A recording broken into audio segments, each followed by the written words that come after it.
축복합니다. 축복합니다. 예. 저는 신앙생활 가운데 순종이 가장 중요하다고 생각해요. 믿음이 있으면 순종합니다. 믿음이 없으면 순종하지 않습니다. 순종하면 기적은 이루어집니다. 내가 왜 삶에 기적이 없는가 할 때에 다른 이유가 있지 않아요.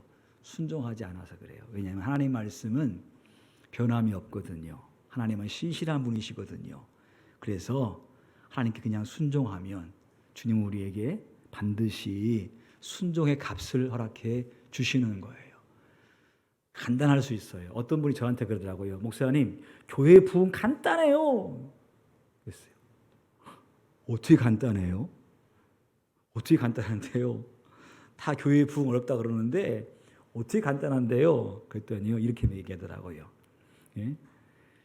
그리스도인이 신실하게 살면 부흥된다는 거예요. 맞아요, 틀려요? 예? 그래서 참 정답은 잘 안 해. 그랬어요, 제가. 예, 그래요. 부흥 간단해요. 내가 신실하게 살면 반드시 부흥 오게 돼 있는 건데 순종하면 되는 거예요. 보는 포스터는 Don't look up 이라는 포스터잖아요. 하늘을 보지 말라는 거잖아요. 2021년 넷플릭스에서 상영한 영화입니다. 출연진을 봐도 전 영화배우 이름을 모르겠습니다만 메인 화면에 나온 저 배우 이름이 뭐죠?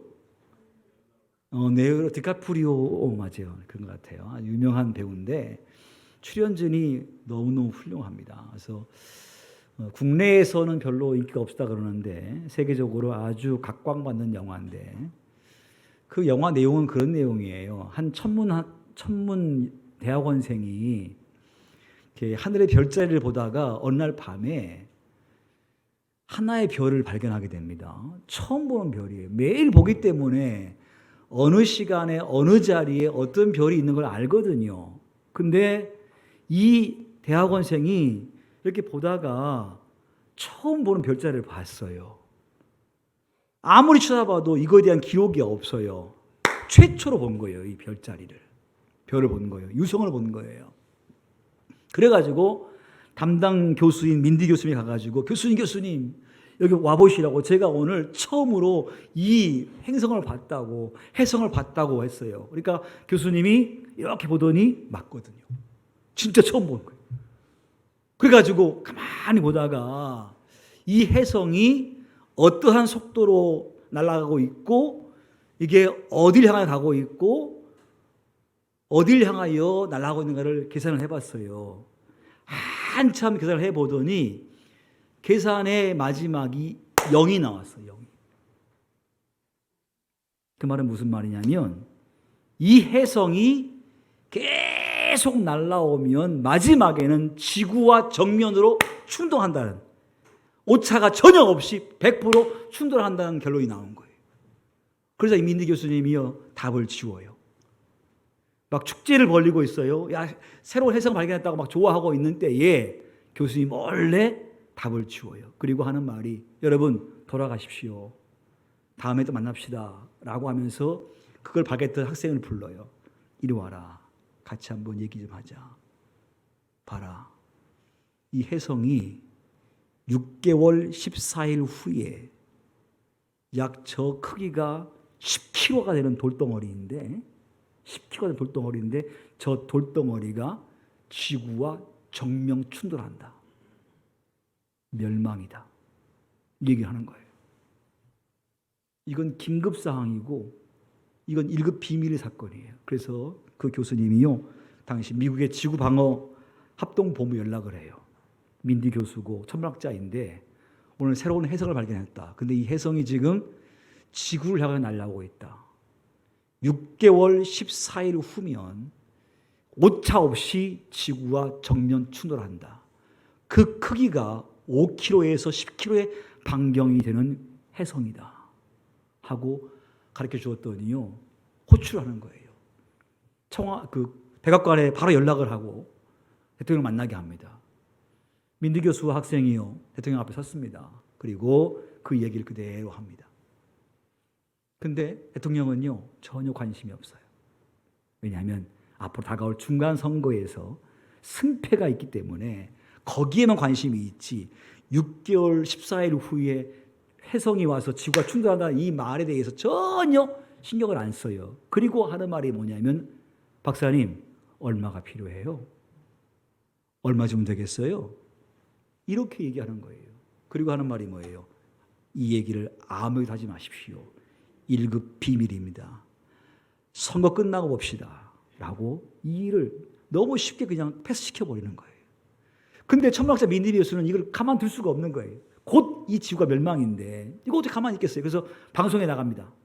방송에 나가 쇼포에 나가가지고 이 이야기를 해요. 근데 쇼 진행자도 방청객도 전혀 그 이야기를 진지하게 받지 않아요. 그냥 우스갯소리로 그냥 지나가는 이야기로 가십거리로 생각하고 그냥 듣질 않아요. 어떠한 사업가는 이런 얘기까지 해요. 그 혜성을 가만히 봤더니 연구해 봤더니 그 혜성 속에 지구에 없는 막대한 광물이 들어있다. 저것만 딱 소유하면 엄청난 돈을 벌 수가 있다. 이런 얘기를 하는 거예요. 그러면서 로켓을 쌓아 올려서 우주에서 폭파시킨 다음에 잔재물이 지구에 떨어지게 하자. 가능하다. 이런 얘기를 해요. 돈 벌 궁리만 하는 거예요. 민디가 말해요. 아, 여보시오. 지구 망하는데 돈이 뭐가 필요합니까? 하고 기분 나빠합니다. 근데 누구도 그 이야기를 귀담아 듣지 않아요. 조롱하고 비웃어요. 시간이 흘렀습니다. 드디어 그 혜성이 육안에 보일 정도로 보입니다. 밤하늘에 하얀 광물체가 날아오는 게 보이는 거예요. 그때에 민디 교수님 이렇게 얘기하죠. Look up! 하늘을 보십시오. 저 별이 바로 내가 얘기한 별입니다. 라고 소리 질러요. 많은 사람들이 공포에 떨지요. 근데 대통령은 그런 말이에요. 대통령은 그래요. 왜? 중간 선거가 중요하거든. 이렇게 말합니다. Don't look up. 하늘을 보지 마세요. 저는 그 영화를 이렇게 줄거리를 보면서 그런 생각을 했어요. 오늘 하나님은 우리에게 뭐라 말씀하시냐면 Look up. 하늘을 봐라. 하늘을 봐라. 근데 마귀들은 말해요. 하늘을 보지 마세요. 중요한 건 현실이에요.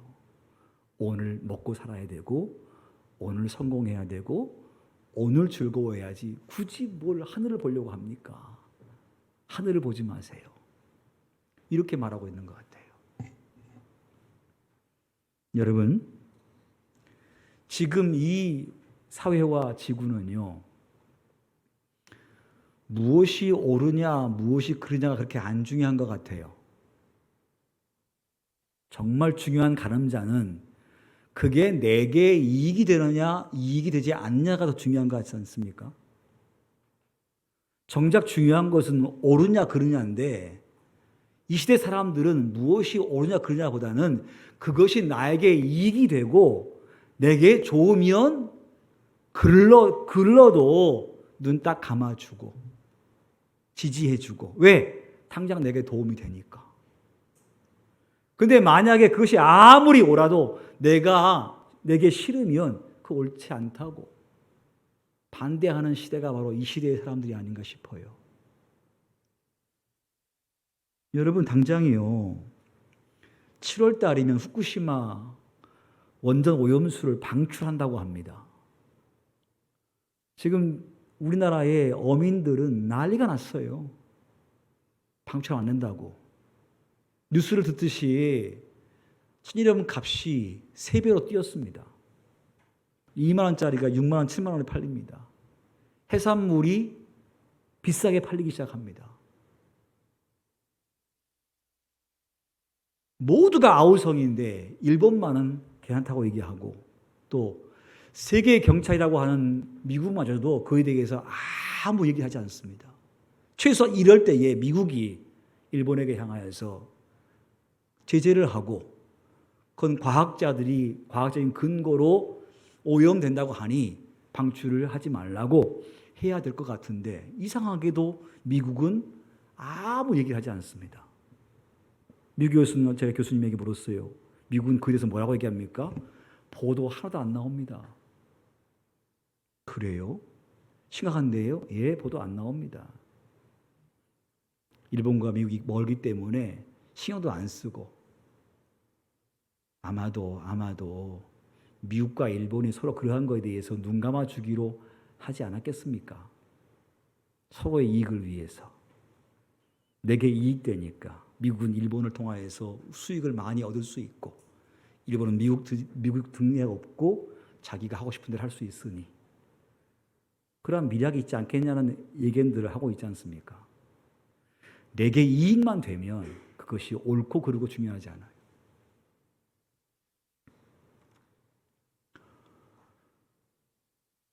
우리가 분명 지구가 점점 병들고 있음을 우리가 보고 있습니다.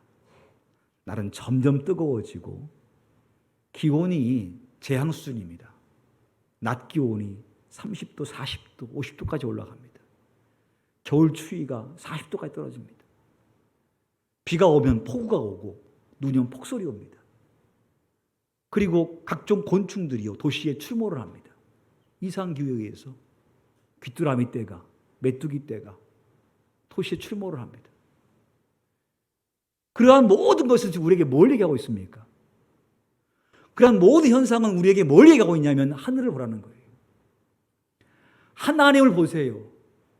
이 우주의 주관자이신 하나님 보세요. Look up! 하고 외치고 있는데 우리는 그저 그냥 오늘 당장 내게 이익만 있으면 굳이 볼 필요 없어. Don't look up. 하늘 보지 말어.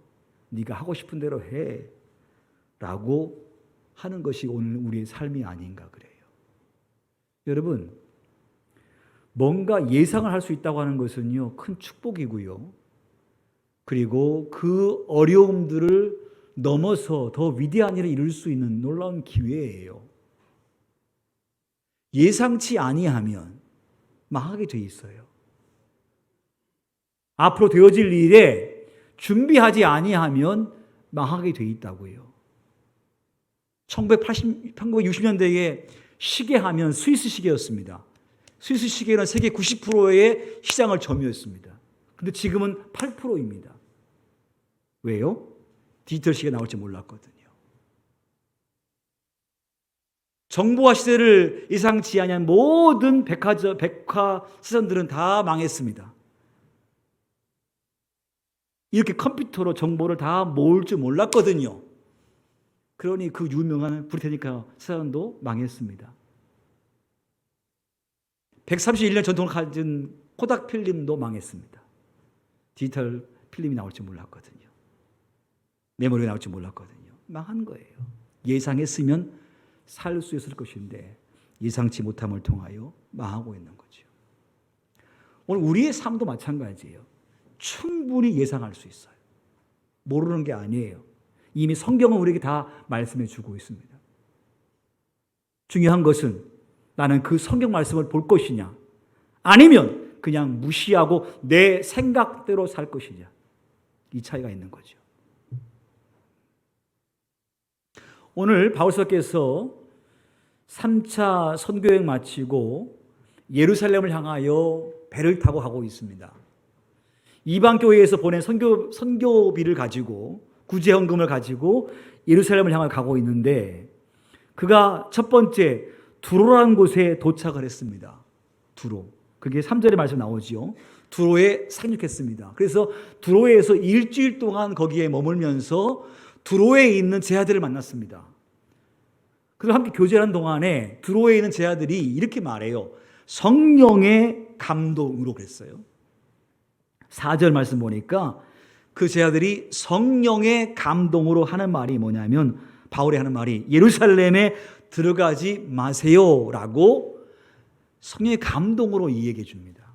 그러니까 성령께서 바울의 장래에 대해서 이야기해 주는데 거기 가면 위험이 있으니까 들어가지 말라고 지금 그들이 들은 성령의 말씀을 전파해 주고 있는 거예요.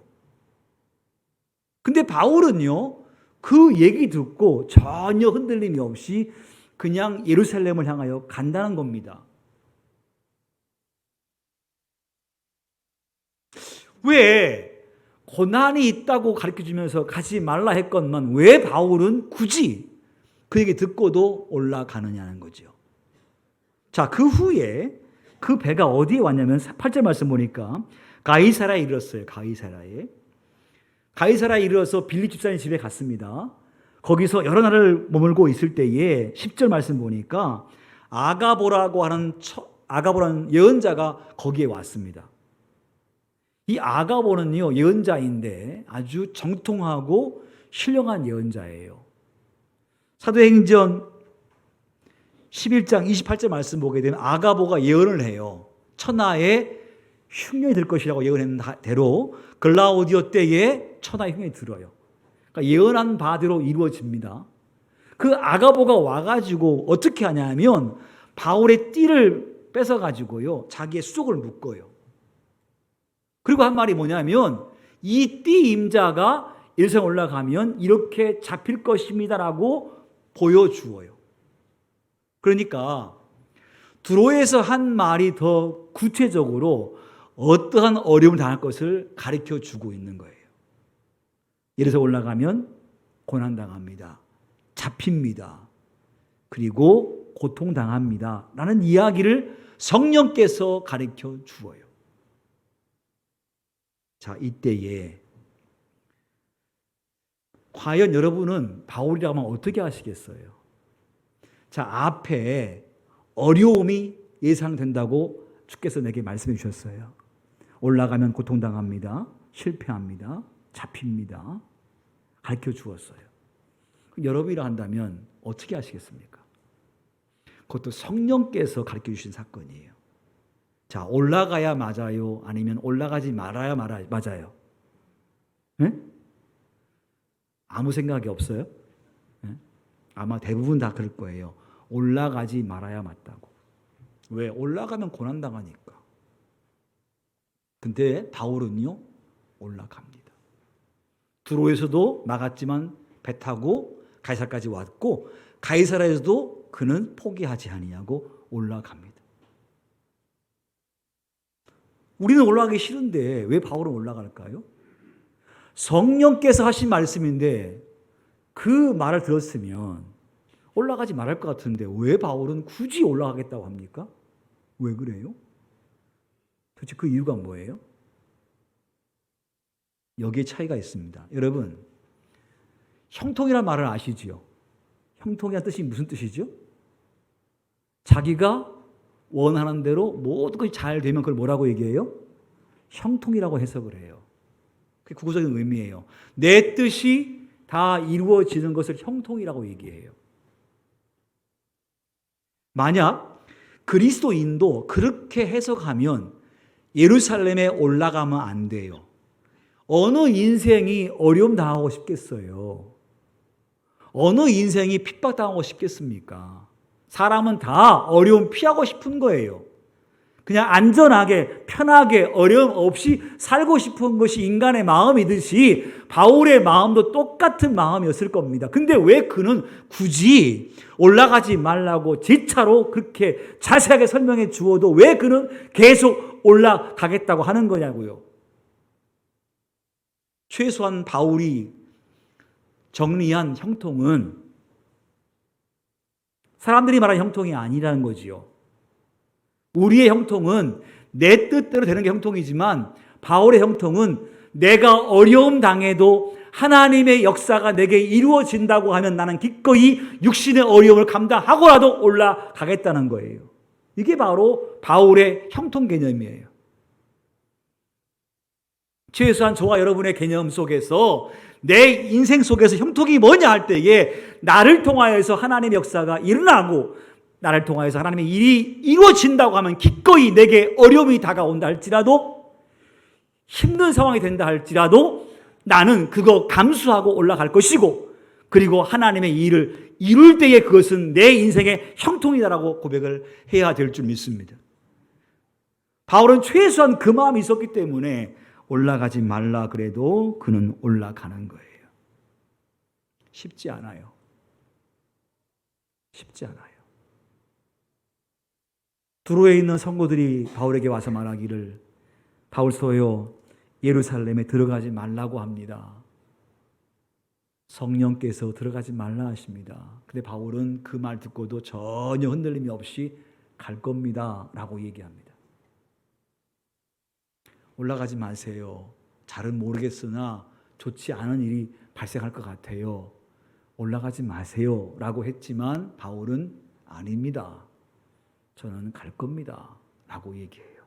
아무리 말위해도 바울이 그 말 듣지 않아요. 그러자 그들이 어떻게 하냐면 다 같이 한번 5절 말씀을 읽어보겠습니다. 5절 말씀 시작. 이 여러 날을 지낸 후 우리가 떠나갈새 그들이 다 그 처자와 함께 성문 밖까지 전송하거늘 우리가 바닷가에서 무릎을 꿇어 뭐 했다는 거예요? 기도했다는 거예요. 두로에 있는 모든 제자들이 바울이 가겠다고 하니까 만류할 수 없는 거예요. 왜냐하면 바울이 지금 괜히 가겠다는 게 아니거든요. 그의 굳은 의지와 그의 강한 각오가 다 보여요. 이건 막을 수 없겠네라는 생각이 드는 거예요. 아무래도 안 간다는 얘기하지 않고 간다는 얘기하니까 그들이 이제 어떻게 하냐면 전송을 다 나와요. 안타까운 마음 가지고 나와요. 그리고 바닷가에서 무릎을 꿇어요. 그만큼 간절한 마음이 있지 않겠습니까? 바울을 두고 그들이 무릎 꿇어 기도하는 거예요. 무슨 기도했겠어요? 하나님 가지 말게 해주세요 하겠습니까? 하나님 바울의 마음과 의지가 굳습니다. 아무리 어려움이 다가와도 간다고 합니다. 하나님 바울 사도에게 건강 주시고 담대함 주시고 지혜 주시고 보호해 주셔서 어떤 어려움이 다가와도 잘 견딜 수 있도록 하나님 도와주세요라는 그런 내용의 기도를 했지 않을까 싶어요.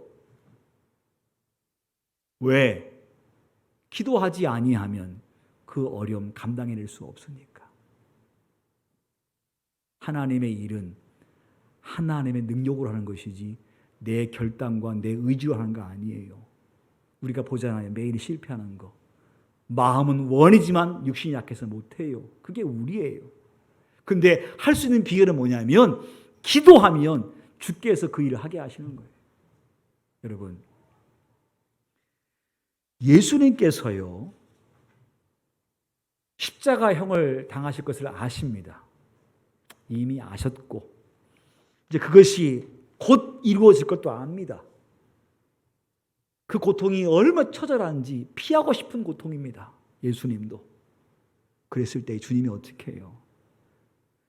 분명히 이 앞에 고난이 있는데 피할 수는 없는 거예요. 왜? 그것은 당신의 사명이니까. 이 땅에 와서 십자가의 죽어짐을 통하여 구원의 길을 여는 게 그의 사명이니까. 그래서 예수님은 피하지 아니하시고 겟세마네 산에서 기도하시지 않습니까? 땀방울이 핏방울 되게. 얼마나 스트레스 받았으면 땀에 피가 묻어나오는 거예요. 모세혈관이 터져버리는 거 아니에요? 스트레스 때문에. 여러분 스트레스 많이 받으면 눈이 터져버리지 않습니까? 눈이. 혈관이 터져버려요. 스트레스 때문에 터져버립니다. 그처럼 주님이 너무 어려우신 거예요. 그래서 기도를 깊이 하시는 거예요. 전심을 다해서 땀방울이 핏방울 되게. 느헤미야도 성벽이 무너지고 성문이 불었다고 하니까 어떻게 합니까? 그 자리에 주저앉아요. 그리고 울어요. 수일 동안 금식하면서 기도해요. 하나님 어떻게 하면 좋습니까? 느헤미야 기도하는 거예요. 그때 하나님께서 주시는 감동이 뭐예요? 느헤미야야 네가 가라. 네가 해라. 기도하니까 주께서 주시는 음성이 들리는 거 아니겠습니까? 그래서 느헤미야가 예루살렘에 가서 성벽 재건하고 성문 달아서 재건함을 통하여서 예루살렘 성이 온전히 완성되지 않습니까? 앞에 일이 어렵다고 해서 힘들어 보인다고 해서 안 가버리면 어떻게 하겠습니까, 여러분? 산모가 진통이 와요. 이제 앞으로 더 큰 진통이 올 거예요. 더 큰 고통을 느낄 거예요. 근데 산모가 병원에 안 가요. 고통이 무서워서.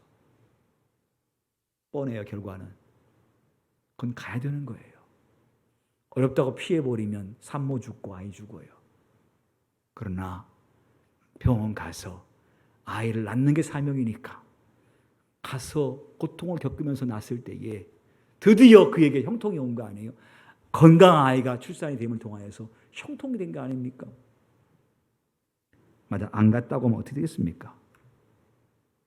성도 여러분, 여러분 인생 속에 믿음의 생활 가운데 혹시 고난이 예상되어서 이렇게 하면 힘들 것 같아, 이렇게 하면 어려울 것 같아라고 예상되면 당연히 우리 인간의 마음은 피하고 싶을 거예요. 그때 여러분 오늘 말씀처럼 바닷가에 무릎 꿇고 기도했던 제자들처럼 바울처럼 여러분도 주 앞에 기도하는 은혜가 있기를 간절히 바랍니다. 그래서 어려움이 예상되어도 하나님 힘주세요. 이것이 주님이 기뻐하신 일이기 때문에 가야 됩니다 하는 마음 가지고 여러분이 기도하시게 되어지면 그 어려운 예상된 문제를 통하여서 하나님께서 더 큰 위대한 일을 이루실 것을 분명히 믿습니다. 또 한 가지 보세요. 아가보가 와서 그가 하는 행동이 뭐냐면 바울의 띠를 가지고 와서 자기 수족을 묶었다 그랬습니다. 그리고 하는 말이 이 말이에요. 이 띠 주인이 예루살렘에서 이렇게 될 것이라고 이야기를 했습니다. 그러니까 두로에서의 이야기보다 훨씬 더 구체적인 어려움을 가르쳐 준 거예요. 자, 근데 이것을 어떻게 이해할 것이냐는 거죠. 여러분, 왜 두로의 제자들에게 성령께서 바울에게 말하기를 예루살렘에 올라가지 말라고 성령께서 말씀하셨을까요? 그 다음에 왜 아가보를 통하여서 바울에게 이런 어려움이 있을 거라고 왜 미리 가르쳐 주고 있을까요? 어떻게 해석을 하세요, 이것을? 피하라는 해석입니까? 아니면 어려움이 있으니 기도하고 준비해라는 것으로 해석하시겠습니까? 그지요? 보통 사람은 피해, 소나기 피해 가야지 라고 해석하겠으나 바울은 그 사안을 그렇게 해석하지 않았어요. 아, 그렇구나. 앞으로 모진 고난이 있겠구나. 그래, 내가 더 준비해야지. 더 강하게 무장해야지. 그가 하는 말이 그래요. 사람들이 막 울면서 올라가지 말라고 그래요. 인간의 정으로 얼마나 마음이 아팠겠어요. 근데 바울이요, 뭐라고 얘기하는 줄 아세요? 다 같이 한번 13절 말씀을 같이 한번 읽습니다. 시작. 바울이 대답하되 여러분이 어찌하여 울어 내 마음을 상하게 하느냐. 나는 주 예수의 이름을 위하여 결박당할 뿐 아니라 예루살렘에서 죽을 것도 각오하였노라 하니 그랬어요. 자, 두로의 첫 번째 경고를 들었을 때에 아, 그렇구나. 예루살렘에서 어려움 당하겠네. 그래, 알겠다. 내가 예루살렘 가서 안전한 학교를 고대할 것이 아니라 어려움 당할 것을 내가 알았다는 거죠. 아, 그렇구나. 그래, 어려움 당할 거야 하고 알았어요. 아가보가 와서 하는 말이 결박당한다는 거예요. 이방인에게 잡혀서 고난당한다는 거예요. 아, 그렇구나. 생각보다 강한 고통이구나. 많이 어렵겠네. 그러면서 기도한 거 아니겠어요? 하나님, 내게 그런 어려움이 있다 하시니 알겠습니다 하고 기도로 무장한 거 아니겠어요? 그래서 가이사라의 사람들이 만류하고 올라가지 말라고 울고 막 올라가지 말려 할 때 그가 이런 말이에요. 여러분, 내가 결박당할 것 각오합니다. 그게 무서워 피하는 게 아니라 결박당할 것 각오합니다. 그리고 죽을 것도 각오합니다. 나를 올라가지 말라고 막지 마십시오. 내 마음이 상합니다. 저는 이미 들어서 알고 있으니 죽을 것 각오하고 있으니 저는 올라갑니다. 무슨 얘기입니까, 여러분? 바울은 최소한 지금 올라가는 길이 자기의 평안과 안녕을 위해 가는 것이 아니라 사명을 위해 가는 거예요. 그는 잡혀야 될 것이고 그리고 압송되어서 로마에 갈 것이고 로마에 가서 가이사 앞에서 예수님을 전파해야 할 것이 자기의 사명인 거 알아요. 사명을 이루기 위해서 이러한 어려움들이 앞에 있을 것을 또한 들어서 알고 있어요. 이거 피하는 게 문제가 아니고 그러한 것이 있어도 나는 당연히 가야 되고 로마까지 가야 되고 로마에서 가이사 앞에서 복음 전파하는 것이 자기의 사명인 거 알아요. 그 사명 이루기 위해서 내게 어떠한 장애가 다가와도 나는 기꺼이 당할 것이고 더 큰 어려움 다가와도 나는 갈 겁니다라는 얘기를 하고 있는 거예요. 우리의 인생 속에서요, 늘 우리가 물어봐야 돼요. 설교는 저도 마찬가지입니다. 편안함을 추구할 것이냐 아니면 사명을 추구할 것이냐. 내 인생이 내 평안을 추구할 것이냐 아니 나를 통해서 하나님의 일이 이루어지게 할 것이냐. 늘 부끄럽지만 말입니다. 크진 않더라도 작은 불꽃이라도 여기 사명 내 감당해야지 하면 가지고 갈 것이냐 아니면 관계없어 나는 이 땅에서 편하면 돼.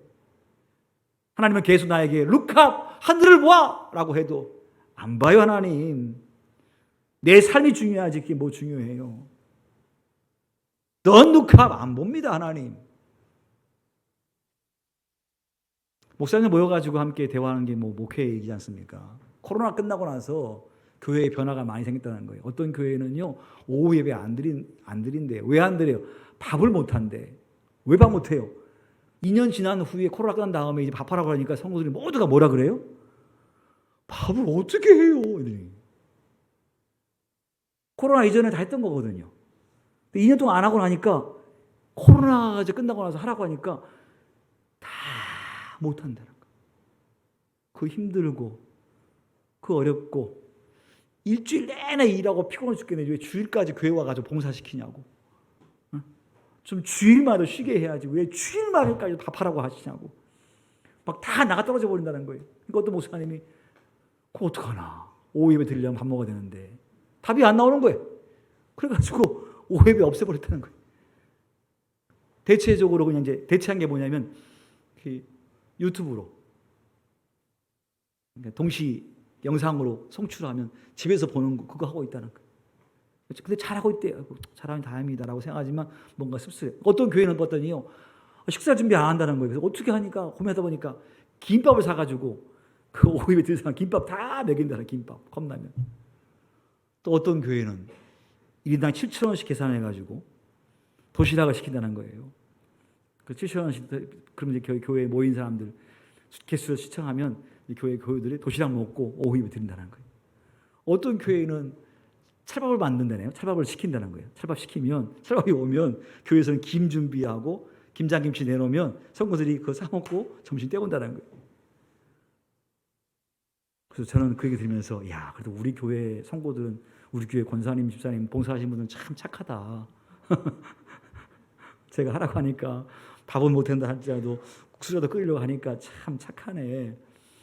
이런 생각 들면서도요. 참 도대체 뭔가 여러분 식사가 얼마나 중요한지 아세요? 우리 교회 부흥될 때에 주로 와서 처음 오신 분들이 교회에서 식사하거나 한 말이 뭐냐면 아유 동산 바울께 밥이 정말 맛있네요 그랬어요. 근데 식사하면서 교제하잖아요. 그렇죠? 잠깐 10분 20분 식사하지만 그때 만나가지고 서로 맛있는 거 먹으면서 대화 나누고 우리가 그리스도 안에 한 형제임을 느끼잖아요. 코로나 동안에 식사 없으니까 옆에 있는 분하고 대화 한마디 해요? 안녕하세요? 헤어지는 거예요. 성도의 교제 전혀 안 생겨요. 교회 부흥 되겠어요? 안 돼요. 그리스도의 교제가 얼마나 중요한지 몰라요. 제발 여러분들 일주일간에 이제 교회에 와서 만나면 제발 좀 그냥 안녕하세요 헤어지지 말고 손에서 한번 잡아주고 그리고 반갑게 인사 좀 하고 그냥 혼자만 가지 말고 여러 사람들 인사 쭉 하고 천천히 예배 축도 딱 끝나면 그냥 미물처럼 쫙 빠져나가 버려. 1분 안에 다 여기 아무도 없어. 바빠가지고 그러지 말고 좀 주변에 있는 분과 함께 잘 지냈냐고 아이고 더 어떻게 더 이뻐지셨다고 그냥 말이라도 그렇게 하고 아이고 별일 없냐고 그렇게 좀 해주면 얼마나 좋아. 그러면 인간 사람이 이렇게 서로 대화하면 정감이 있잖아요. 너무 그냥 바빠. 관심을 안 두려고 그래. 관심 받고 싶지도 않고 관심 주려고도 안 하고. 이게 지금 우리 교회, 우리 한국교회 문제이고 우리의 문제예요.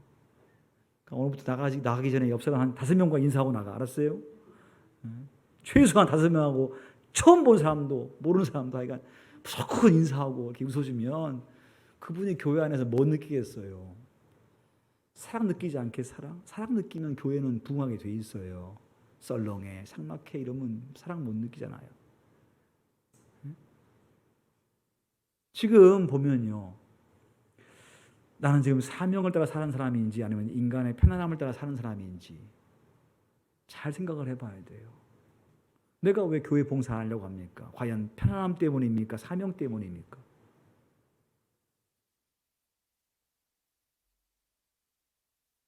예, 여러분 바울은요 정말 압송됩니다. 잡히고 고난당하고 압송당합니다. 그리고 로마에 갑니다.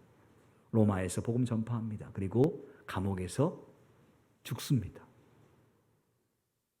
근데 바울은 우리에게 얘기하고 있는 거예요. 진정한 형통이 뭔가를 얘기해 주고 있는 거예요. 여러분, 우리가 조금만 생각하면 우리 앞에 어려움이 다 보여요. 근데 그 어려움이 보인다고 예상되어지면 나는 그것을 어떻게 할 것인가 하는 거죠. 그게 하나님께서 기뻐하신 것이라 한다면 피할 것이 아니고 감당하기 위해서 기도해야 할 것이고 더 무장해서 감당함을 통하여서 나를 통하여 하나님의 역사가 이루어지는 그러한 삶 되시기를 축복합니다. 사업으로 아버지 앞에 영광 올리고 또 하는 모든 범사로 주께 영광 올릴 수 있는 그러한 귀한 성도 되시기를 주의 이름으로 축원합니다.